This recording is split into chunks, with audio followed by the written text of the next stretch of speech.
रामनगर नामक गांव में माधव और उसकी पत्नी रहते थे। उनका एक छोटा सा घर था, लेकिन उस घर में प्यार और खुशी की कोई कमी नहीं थी।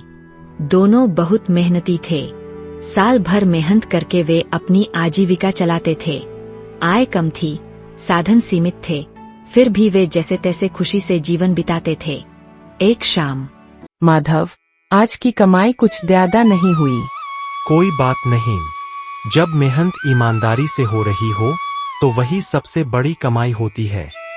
सही कहते हो, भगवान ने भले ही कम दिया हो, लेकिन सुकून तो दिया है।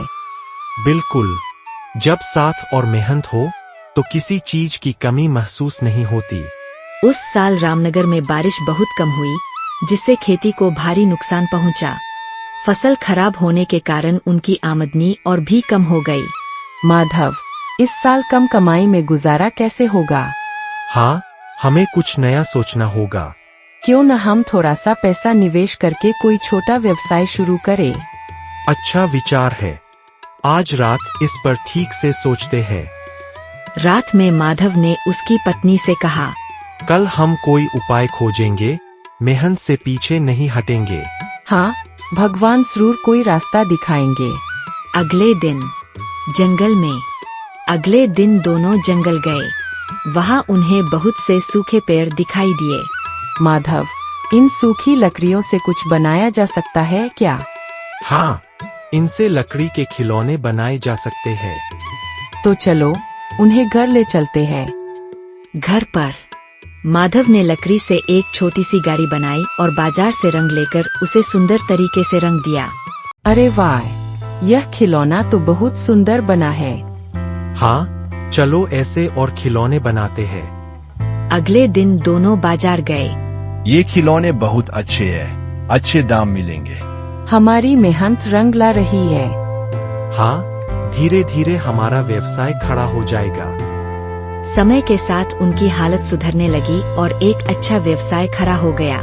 ईर्ष्या की शुरुआत। माधव की तरक्की देखकर उसका मित्र चंदन जलने लगा। माधव इतना आगे कैसे बढ़ गया? मुझे कुछ करना होगा ताकि वह फिर पहले जैसा बन जाए। अगले दिन चंदन माधव के घर गया। अरे चंदन, आओ मित्र, आज कैसे आना हुआ? बारिश कम होने से हालत खराब है, काम की तलाश में आया हूँ। मेरा व्यवसाय अच्छा चल रहा है, अगर तुम चाहो तो दुकान संभाल सकते हो। सच में? धन्यवाद मित्र। चंदन दुकान में काम करने लगा और धीरे धीरे माधव का विश्वास जीत लिया। एक दिन, मुझे दूसरे गांव जाना है, दुकान तुम्हारे हवाले है। निश्चिंत रहो, सब ठीक रहेगा। माधव के जाने के बाद आज मैं जानबूझकर खिलौने सस्ते में बेच दूंगा। उसी समय एक व्यापारी आया। खिलौने दिखाइए। हाँ, ले जाइए, बाद में दाम दे दीजिएगा। सच्चाई सामने आती है। व्यापारी ईमानदार था, उसने खिलौनों की असली कीमत पहचानी। अगले दिन वह दुकान पर आया। माधव भी लौट चुका था। माधव जी, ये खिलौने इतनी कम कीमत में कैसे?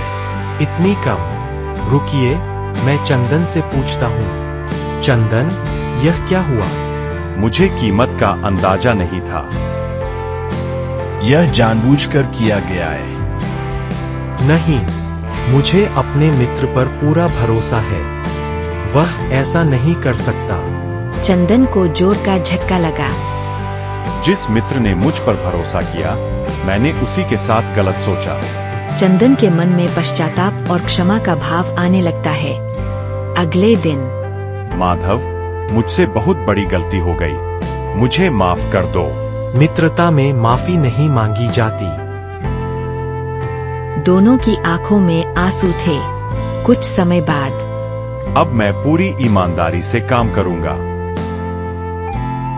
हम दोनों मिलकर इस व्यवसाय को और आगे बढ़ाएंगे। ईमानदारी, मेहनत और विश्वास से जीवन में सफलता मिलती है। सच्ची मित्रता वही है जो गलती पर भी साथ न छोड़े।